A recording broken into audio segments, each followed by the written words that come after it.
में बसा के सपना, कसम खैनी साथ निभावे के। बिचराहिया छोड़ के सजना, चल गइलू गैर के बाह में। रोज तोहरे खातिर जीनी, तोहरे खातिर दुनिया छोड़ीनी, बाकिर तू बेवफाई करके हमरा दिलवा के तोड़ दिलू।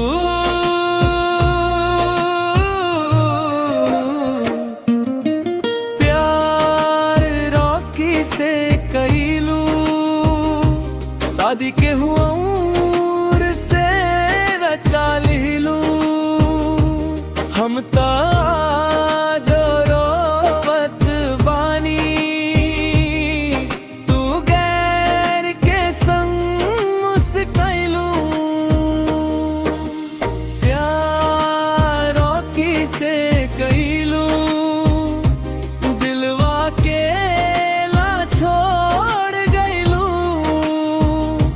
सात जन्म साथे रहीबू कह के बिच रास्ता मुड़ गइलू।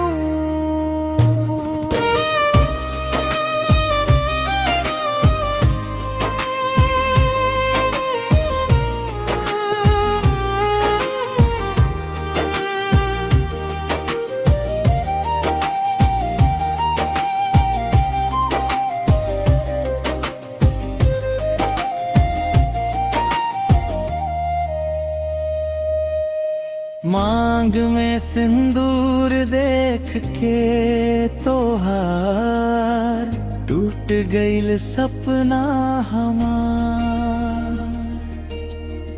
फोटो तोहर देख देख के रोवेला दिल बारंबार।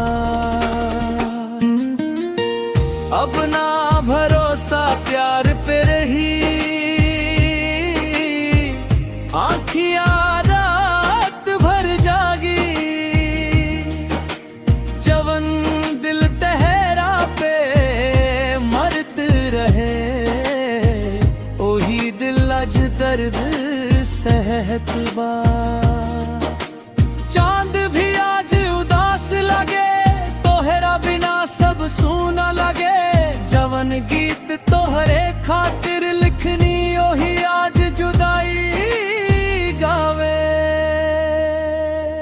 प्यारों की से कहिलू, शादी के हुआ से रचा लिलू। हमरा जिंदगी